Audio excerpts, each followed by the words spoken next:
Hola, buenos días. Somos Gabriel Di Blasi, Antonella Sardini Rojas y Paula Men, residentes de segundo año del Hospital Posadas.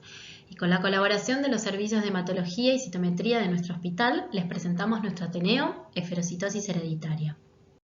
La eferocitosis hereditaria es una anemia hemolítica hereditaria en la cual, por defectos de alguna de las proteínas de la membrana eritrocitaria, se produce la pérdida de la biconcavidad de los eritrocitos, que se vuelven esféricos, de menor diámetro y más susceptibles a la lisis.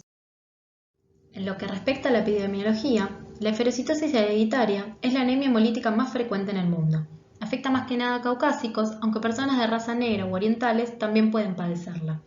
A nivel global, 1 de cada 5.000 personas padecen de esta patología, teniendo una mayor prevalencia en las zonas de Europa del Norte y Estados Unidos, afectando a 1 de cada 2.500 personas.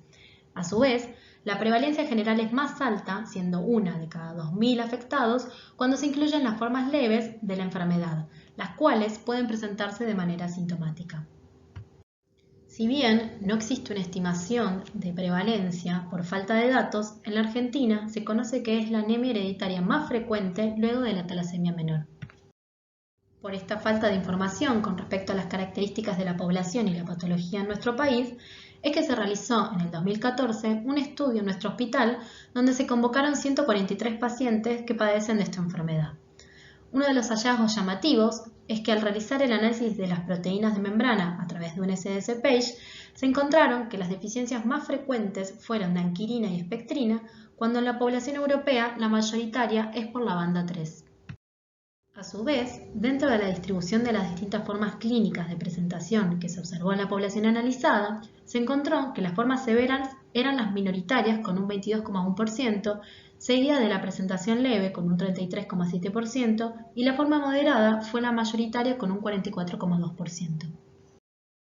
En cuanto al mecanismo de herencia, esta patología se presenta en un 75% de los casos como autosómica dominante, entre un 10 y un 15% de forma autosómica recesiva y de un 5 a un 10% por mutaciones de novo. Antes de continuar con los aspectos principales de esta patología, mencionaremos un poco de la historia de los descubrimientos alrededor de la esferocitosis hereditaria. En 1871, los profesores belgas Van Laer y Matthews describen el caso de 3 integrantes de una familia que presentaban dolor abdominal agudo, acompañado de ictericia, marca de esplenomegalia, sin hepatomegalia, y sugieren por primera vez la destrucción de los glóbulos rojos como parte del proceso patológico. Lo interesante de sus descubrimientos es que describen la presencia de glóbulos rojos pequeños que denominan microcitos. En 1898 y 1900, Ayem y Mikowski mostraron que la ictericia asociada a la anemia hemolítica era diferente a la secundaria por procesos hepáticos, a los que siempre les era atribuida esta causa. Ayem la denomina ictericia esplenomegálica infecciosa crónica y Mikowski reconoció la ictericia como un proceso asociado a la anemia hemolítica. A su vez, asoció la anemia con el urobilinógeno urinario, la esplenomegalia, y postuló que la destrucción de los eritrocitos era atribuible a las lesiones en el vaso que observó en las autopsias de sus pacientes. En 1907, Chauffard describió la prueba de fragilidad osmótica que le permitió observar que los eritrocitos de pacientes con esta patología hemolizaban en soluciones salinas hipotónicas, mientras que los eritrocitos de individuos normales no lo hacían. Es por los hallazgos de estos últimos 2 científicos que la esferocitosis hereditaria fue denominada por mucho tiempo como la enfermedad de Mikowski-Chauffard. Recordando un poco las características del eritrocito, esta célula presenta una forma particular de disco bicóncavo, mide entre 7 y 8 micrómetros de diámetro, no posee núcleo en organelas y su función principal es transportar los gases respiratorios a través de la hemoglobina. Su forma le permite tener una mayor relación superficie-volumen, favoreciendo no solo el proceso de intercambio gaseoso, sino también su circulación por los capilares sanguíneos debido a su elevada capacidad de deformación. Tanto su forma como las características de la membrana le otorgan la combinación de fuerza y flexibilidad que le permiten sobrevivir 120 días. La membrana eritrocitaria es una estructura dinámica y fluida con la flexibilidad necesaria para que el eritrocito pueda pasar por los capilares sin sufrir daño. Al igual que todas las células del cuerpo, está compuesta por una bicapa de fosfolípidos con proteínas integrales, transportadores, canales y colesterol. Como se observa en la imagen, las distintas proteínas que conforman la membrana se encuentran asociadas entre sí, constituyendo macrocomplejos. Dentro de las proteínas integrales de membrana, la más abundante es la banda 3 y a través de sus dominios citosólicos interacciona con las proteínas de anclaje anquirina, proteína 4,2 y proteína 4,1, que posibilitan la interacción entre la bicapa lipídica y el citoesqueleto, permitiendo la preservación de la forma del glóbulo rojo, regulando así las propiedades de deformabilidad y brindándole estabilidad mecánica. Entre las proteínas que forman parte del citoesqueleto, la principal es la espectrina, compuesta por dos subunidades fibrilales, alfa y beta, que se asocian en forma antiparalela formando dímeros. Estos complejos proteicos mencionados permiten que haya dos principales interacciones descritas entre las distintas estructuras. Estas son las interacciones horizontales, que son paralelas al plano de la membrana y permiten que el eritrocito se extienda elásticamente para luego retomar a su forma inicial. Soportan la integridad estructural de la célula y su exposición al estrés mecánico. Están mediadas principalmente por la proteína 4,1 y permiten mantener la estabilidad de la membrana, impidiendo la fragmentación. Por otro lado, las interacciones verticales son perpendiculares al plano de la membrana, estabilizan la bicapa lipídica y permiten el anclaje del citoesqueleto a la membrana plasmática. Se encuentran mediadas principalmente por la banda 3 y la proteína 4,2, que mantiene la cohesión de la membrana y evita que se formen microvesículas. Todo lo mencionado anteriormente permite a la membrana cumplir con sus funciones de mantenimiento de la integridad estructural y el control de la permeabilidad catiónica.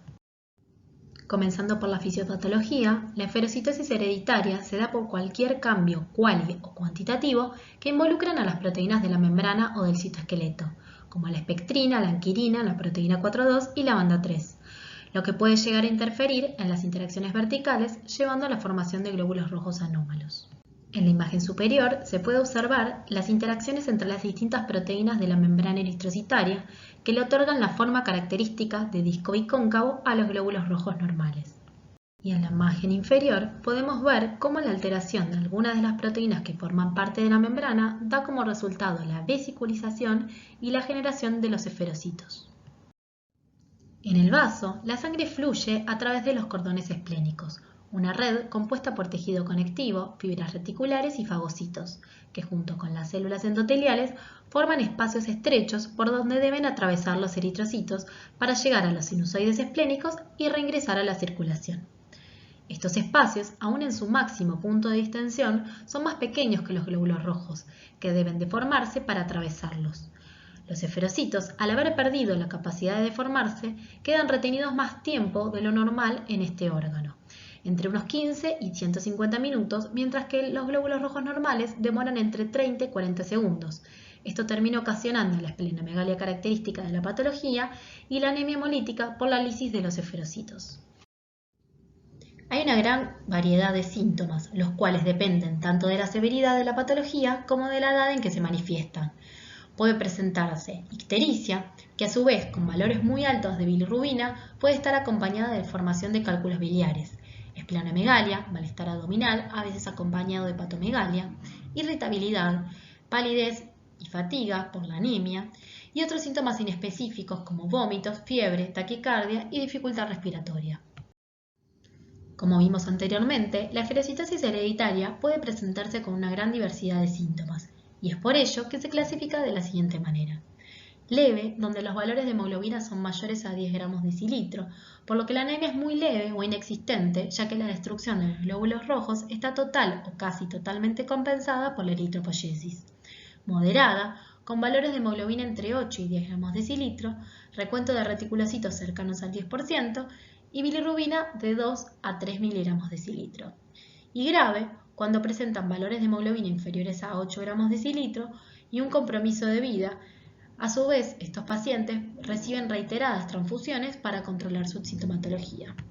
El diagnóstico de la esferocitosis hereditaria se logra gracias a las características clínicas, el interrogatorio y la historia familiar y las pruebas de laboratorio. Para empezar, el paciente va a ingresar por una clínica que hará sospechar de una anemia hemolítica, donde se pueden observar signos de esplenomegalia, litiasis biliar e ictericia. El médico además hará un interrogatorio exhaustivo sobre cómo es la alimentación del paciente, si éste estuvo en contacto con algún agente químico, qué medicación consume, si ha observado pérdidas de sangre, si padece de algún trastorno gastrointestinal, su procedencia geográfica y cualquier otra información personal o familiar que sea de relevancia. Luego, se harán los respectivos análisis de laboratorio, comenzando por lo que denominamos laboratorio de lisis, que son estudios generales que indicarán si existe hemólisis in vivo, y aquellos específicos que darán el diagnóstico confirmatorio. En el caso de pacientes transfundidos, es importante esperar como mínimo 45 o idealmente 120 días para hacer los estudios específicos con la población eritrocitaria propia del paciente. A continuación vamos a explicar lo que definimos como laboratorio de lisis. El laboratorio de lisis se define como el conjunto de pruebas que nos orientará sobre la posible etiología de nuestro proceso hemolítico.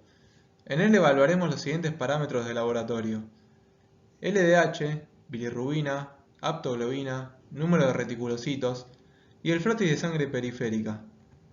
A su vez, realizaremos una prueba de Coombs directa para definir la etiología de nuestra hemólisis. De dar positiva la prueba, direccionaremos nuestra sospecha hacia la búsqueda de una anemia hemolítica inmune, de causa primaria o secundaria. De ser negativa, descartamos una causa inmune y nos concentramos en realizar un diagnóstico diferencial entre las siguientes posibilidades: enzimopatías, membranopatías, hemoglobinopatías, síndrome urémico hemolítico y púrpura trombocitopénica trombótica, complementando nuestra búsqueda con los hallazgos del frotis de sangre periférica. En el frotis de sangre periférica observaremos target cells en el caso de las hemoglobinopatías, formas normales en el caso de las enzimopatías y white cells, como la debida a déficit de glucosa 6-fosfato deshidrogenasa, esquistocitos en el síndrome urémico hemolítico y en la púrpura trombocitopénica trombótica, y dentro de las membranopatías, la presencia de liptocitos en las eliptocitosis hereditarias, la prevalencia de ferocitos en la esferocitosis hereditaria, los cuales se caracterizan por ser normomicrocíticos, además de presentar falta o disminución de palidez central por su alteración morfológica, y una característica de hipercromía, dada la alta concentración de hemoglobina corpuscular media debido a la deshidratación celular. En relación al hemograma, en la ferocitosis hereditaria, podemos evidenciar un proceso anémico moderado, donde la hemoglobina puede oscilar entre 9 y 12 gramos decilitro. Una concentración de hemoglobina corpuscular media que puede presentarse elevada en la mitad de los pacientes a causa de la deshidratación celular, y un volumen corpuscular medio que usualmente es normal, pero que en caso de ferocitosis severa puede llegar a encontrarse disminuido. Con respecto a la amplitud de distribución eritrocitaria, pueden presentarse casos donde encontremos la misma significativamente aumentada. Con respecto a los marcadores de hemólisis, como en todos los procesos hemolíticos, es esperable encontrar aumento del recuento de reticulocitos como marcador de eritropoyesis aumentada, si bien no hay correlación entre su número y el grado de anemia.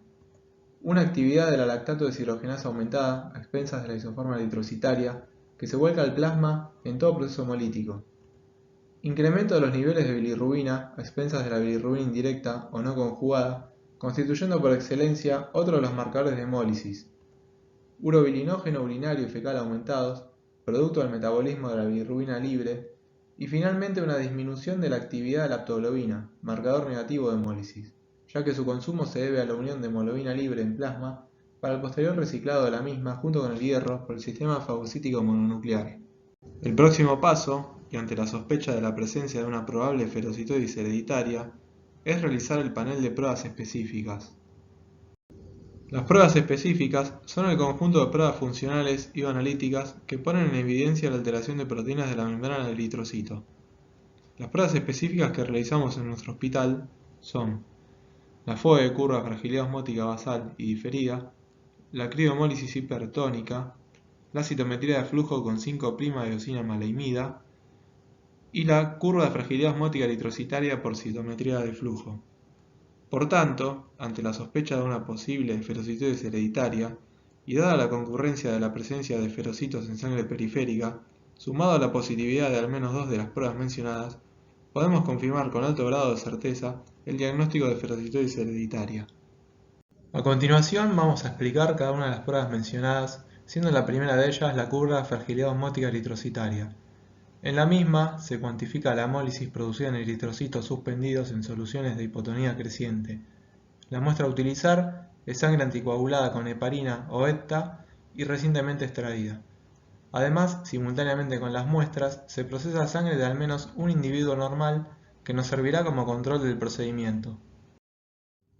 Como mencionamos anteriormente, se procede a realizar una curva basal y una curva diferida. Para la realización de la prueba de curva basal se preparan 11 tubos con soluciones de diferente osmolaridad de cloruro de sodio, partiendo de una solución madre en buffer fosfato de pH estandarizado. Se utiliza como blanco de lectura un tubo al 0,85% peso en volumen y un tubo con agua destilada como vehículo que va a representar nuestro tubo de hemólisis total. Esta prueba requiere un amplio volumen de muestra, por lo que debe evaluarse su aplicación en pacientes pediátricos o de dificultosa extracción. La totalidad de los tubos se homogeneizan, se incuban y se centrifugan en condiciones predefinidas, para finalmente hacer la lectura de las absorbancias de los sobrenadantes a 540 nanómetros, longitud de onda donde puede registrarse la absorción de la hemoglobina. Con respecto a la curva diferida, la misma tiene sentido emplearla cuando existen o persisten dudas con respecto al resultado de la curva basal, ya que en este procedimiento existen condiciones de incubación más agresivas, potenciando las diferencias con el control normal, evitando de esta forma posibles falsos negativos obtenidos con la primera curva. Para la expresión de resultados, se registra la absorbancia de cada tubo y se divide por la absorbancia total que se mide con el tubo de agua destilada. De esta forma, obtenemos el porcentaje de hemólisis para cada uno de los puntos evaluados. A partir de estos valores se realiza un gráfico en ejes cartesianos donde representamos al porcentaje de hemólisis en el eje Y y a las concentraciones de las diferentes soluciones en el eje X. En esta curva registramos por interpolación 3 puntos de relevancia que nos van a servir para caracterizar a nuestro paciente. Ellos son la fragilidad corpuscular media, que representa la dilución a la cual se observa el 50% de hemólisis, la resistencia mínima, que representa la dilución de máxima concentración a la cual comienza a evidenciarse indicio de hemólisis, y la resistencia máxima, que representa la dilución de mínima concentración a la cual se observa ausencia de eritrocitos precipitados. Resulta práctico leer esta curva de derecha a izquierda, donde partiendo de soluciones de menor hipotonía podemos observar porcentajes de hemólisis bajos en correspondencia con los tubos más claros o menos hemolizados. A medida que nos trasladamos hacia el origen de coordenadas, la hipotonía va en aumento, lo que eleva el porcentaje de hemólisis, correspondiéndose esa condición con la de los tubos que presentan un aspecto más coloreado o de mayor hemólisis. A continuación se pueden ver los valores de referencia para la población de nuestro hospital de los puntos que explicábamos anteriormente. Es una prueba que presenta una sensibilidad de 73,5% y una especificidad de 74,4% cuando se evalúa aisladamente, tomando como referencia el valor de fragilidad corpuscular media. Como desventaja, cabe destacar los grandes volúmenes de muestra necesarios, pero tiene como ventaja que necesita únicamente un espectrofotómetro y material volumétrico, lo que la convierte en una prueba con posibilidades de ser implementada en un laboratorio de mediana o baja complejidad. De forma general, podemos encontrarnos con 3 fenotipos distintivos a la hora de realizar esta prueba. Los esferocitos, al ser células más frágiles, mostrarán una curva desplazada hacia la derecha con respecto a un control normal, ya que comienza a analizarse a soluciones de menor hipotonía. Por lo tanto, podemos observar un corrimiento paralelo de la curva paciente con respecto a la curva normal, lo que se conoce como curva tipo 1. También podemos observar la visualización de una cola que corresponde a la población esferocítica en estado prelítico, donde se pierde el paralelismo comenzando la hemólisis a soluciones de osmolaridad mayor, lo que se conoce como curva tipo 2. Y finalmente, perfiles completamente alterados, como el tipo 3, en pacientes recientemente transfundidos, donde pueden observarse varias subpoblaciones en los diferentes puntos de inflexión de dicha curva. A continuación explicaré las otras 3 pruebas confirmatorias. Una de ellas es la criohemólisis hipertónica. En esta técnica se cuantifica la hemólisis que se produce cuando los hematíes suspendidos en un medio hipertónico son sometidos a distintos cambios de temperatura. Para comenzar se toman 50 microlitros de sangre tanto de la muestra del paciente como la de un control normal y se le agrega una solución saturada de sucrosa. Luego se coloca la mezcla a 37 grados por 10 minutos y luego al mismo tiempo en un baño de hielo. Tras centrifugar, se lee la absorbancia del sobrenadante a 540 nanómetros para medir la hemoglobina liberada tras la hemólisis en estas condiciones. Paralelamente, 50 microlitros de muestra se le agregan 2 mililitros de agua destilada y tras centrifugación leemos la absorbancia del sobrenadante y así obtendremos el 100% de la hemólisis de la muestra para calcular los resultados de la siguiente manera. Para calcular el porcentaje de criohemólisis vamos a dividir la absorbancia de la muestra sobre la absorbancia del 100% de hemólisis con la corrección correspondiente al volumen de dilución. En una población normal el valor de referencia es de 1,48% y cuando este valor nos da mayor al 2,8% ya es un diagnóstico confirmado de ferocitosis hereditaria en nuestro laboratorio en el Hospital Posadas con una sensibilidad del 91% y una especificidad del 94%. La prueba no depende de la relación superficie-volumen como la técnica anterior, sino de la integridad de las proteínas de la membrana. La siguiente técnica a explicarles es la citometría de flujo con 5'-eosinamaleimida. Este es un fluorocromo que se une en un 80% a la banda 3 y en un 20% a los antígenos RH y CD47 de la membrana eritrocitaria. Vamos a tomar muestra del paciente y 6 controles normales, los cuales deben ser obtenidos el mismo día para asegurar el mismo tiempo de envejecimiento de los glóbulos rojos. Se toman 30 microlitros de muestra, se lavan con PBS y luego tomamos 5 microlitros del paquete globular, adicionando 10 microlitros del reactivo 5'-EMA. Se incuba 15 minutos a oscuridad y luego de lavar y resuspender nuevamente con PBS, vamos a ir al citómetro de flujo para adquirir 20.000 eventos a baja velocidad. La interpretación de los resultados la vamos a hacer a partir de un histograma donde en el eje de las X vamos a ver la intensidad de fluorescencia medida del 5'-EMA, en el eje de las Y el número de eventos. Como parámetro tomamos la altura máxima del pico del histograma que representa la media geométrica de la intensidad de fluorescencia o IFM. Si hacemos el promedio de las IFM de los 6 controles normales, podemos decir que ese sería el 100% del 5'-EMA que se puede unir a la membrana plasmática del eritrocito. En un paciente con esferocitosis hereditaria, el gráfico se encuentra desplazado hacia la izquierda con respecto a los controles normales, reflejando una menor intensidad en la fluorescencia por disponer tanto de menor superficie celular como de menor proteínas disponibles para que el 5'-EMA pueda unirse. Los resultados los vamos a calcular como el porcentaje de disminución de la IFM con respecto a los controles normales y si ese valor es mayor al 21% podemos decir que estamos ante una esferocitosis hereditaria y si es entre 16 y 21% vamos a necesitar otra prueba para hacer la confirmación de esta patología. Algunas ventajas de la técnica son que los resultados son independientes del grupo y factor de la muestra, por lo tanto es beneficioso a la hora de elegir los 6 controles normales. Se puede utilizar tanto sangre capilar o venosa sin obtener diferencias significativas, lo cual es beneficioso en una población de neonatología o pediatría. Y que es un método sencillo y barato para aquellos laboratorios que cuentan con un citómetro de flujo que detecte en la frecuencia de FL1. La última técnica que voy a explicarles es la fragilidad osmótica eritrocitaria por citometría de flujo. En esta técnica se mide la cantidad de hematíes resistentes a la hemólisis al agregar agua. Se va a tomar 25 microlitros de muestra y se va a diluir con 1 mililitro de solución fisiológica. Luego se toma un volumen aún menor y se vuelve a diluir con solución fisiológica. En el citómetro de flujo se va a hacer la adquisición de eventos por 25 segundos. Luego de eso pausamos la adquisición y vamos a agregar rápidamente 0,9 mililitros de agua destilada. Y vamos a continuar con la adquisición durante 2 minutos más. Los parámetros importantes en esta situación va a ser el detector frontal que va a medir el tamaño celular, el detector ortogonal que mide la complejidad citoplasmática y el otro parámetro importante es el tiempo. Para poder analizar los eventos adjudicados voy a utilizar un software el cual me brinda 3 gráficos distintos teniendo en cuenta los 3 parámetros que mencioné anteriormente. Entonces si enfrentamos la complejidad citoplasmática con el tamaño celular voy a ver esta nube de puntos en la cual cada uno de ellos corresponde a un evento contado por el citómetro de flujo.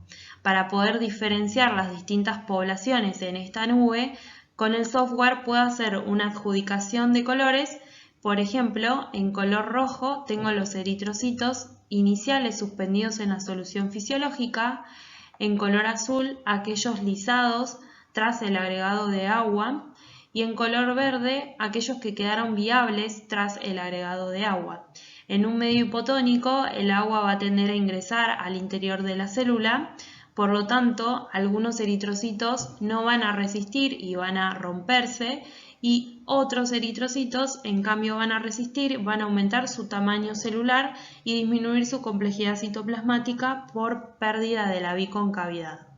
Ahora voy a explicarles los otros dos gráficos que toman como parámetro el tiempo, algo inusual en la citometría de flujo que hace tan particular esta técnica.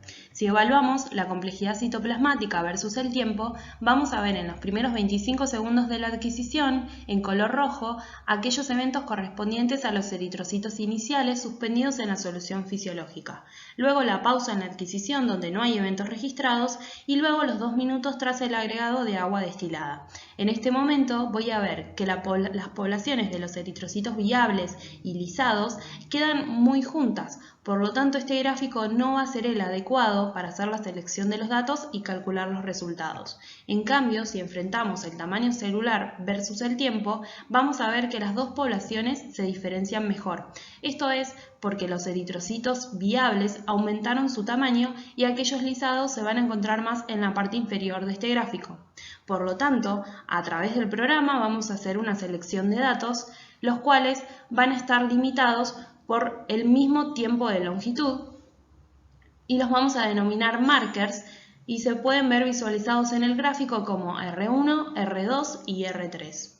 En este gráfico se puede visualizar mejor la selección de esos datos y lo que vamos a hacer es calcular el número de eventos de cada marker para poder calcular el porcentaje de células residuales. Esto se hace con el promedio de los eventos de las etapas finales, R2 y R3, que corresponden a los glóbulos rojos resistentes a la hemólisis respecto a los glóbulos rojos iniciales con la correspondiente corrección por el volumen de dilución. El valor de referencia para una población normal es del 60% con un amplio desvío estándar del 21,3%. Aún así, el valor diagnóstico de ferocitosis hereditaria es cuando las células residuales son menores al 22,8%. La interpretación de esto es que los esferocitos presentan una menor resistencia debido a su menor relación superficie-volumen y esto va a determinar que haya un menor porcentaje de células viables tras el agregado de agua. Otras pruebas que son importantes mencionar, pero que no son utilizadas en el diagnóstico de rutina, son las siguientes. Electroforesis en gel de poliacrilamida que se desarrollará al obtener las membranas eritrocitarias tras la lisis y posterior cuantificación por densitometría de las bandas involucradas en la patología. Se comparan los valores obtenidos con 6 controles normales corridos en paralelo y si alguna banda da por debajo del valor normal que indican los controles, determinan la deficiencia de la proteína. Esta técnica es el gold estándar ya que mide directamente las proteínas involucradas en esta patología, pero no se usa de rutina porque además de ser un procedimiento laborioso, se debe contar con el equipamiento como una centrífuga refrigerada para obtener la fracción de las membranas. Con respecto al diagnóstico por biología molecular, a través de la secuenciación del exoma completo, se vio que hay 5 genes principales asociados a esta patología y que los mismos presentan mutaciones esporádicas específicas de pacientes individuales o de sus familias. Por ejemplo, en la anquirina se vio que hay más de 60 mutaciones. Por lo tanto, no hay una mutación de punto crítico en la ferocitosis hereditaria y además no hay una correlación entre el genotipo y el fenotipo. Por lo tanto, la biología molecular actualmente no reemplaza a las técnicas de diagnóstico convencionales. En lo que respecta al tratamiento de esta patología, podemos mencionar la terapia transfuncional de soporte, que esto va a depender de la edad gestacional y cronológica del paciente, de la severidad de la anemia y de los niveles de bilirrubina indirecta y el ritmo de ascenso de esa bilirrubina. Otra cosa que se puede indicar es la esplenectomía, pero ello solamente se puede realizar a partir de los 6 años, está totalmente contraindicada a menores de 3 años y como se elimina el principal órgano destructor de los glóbulos rojos, se produce una corrección casi completa de la anemia, de la hiperbilirrubinemia y del recuento alto de reticulocitos. El problema es que hay un riesgo de sepsis fulminante, por lo tanto solamente está indicada en aquellas anemias que sean severas y graves. También a los pacientes se le da ácido fólico como tratamiento suplementario para compensar la eritropoyesis aumentada en los casos de anemias moderadas y graves. A continuación vamos a presentarles un caso clínico abordado en nuestro hospital.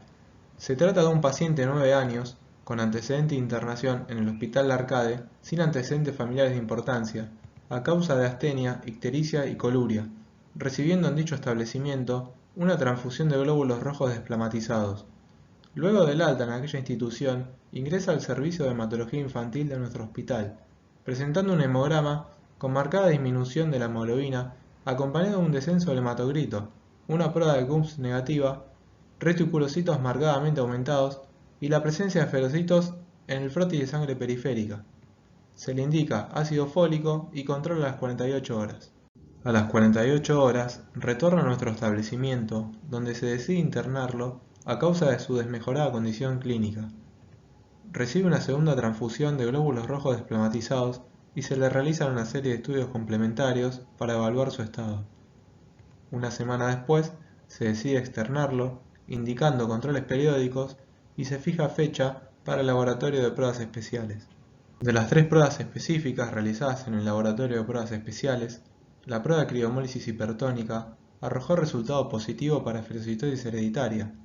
Lo mismo sucedió para la prueba de fragilidad osmótica por citometría de flujo.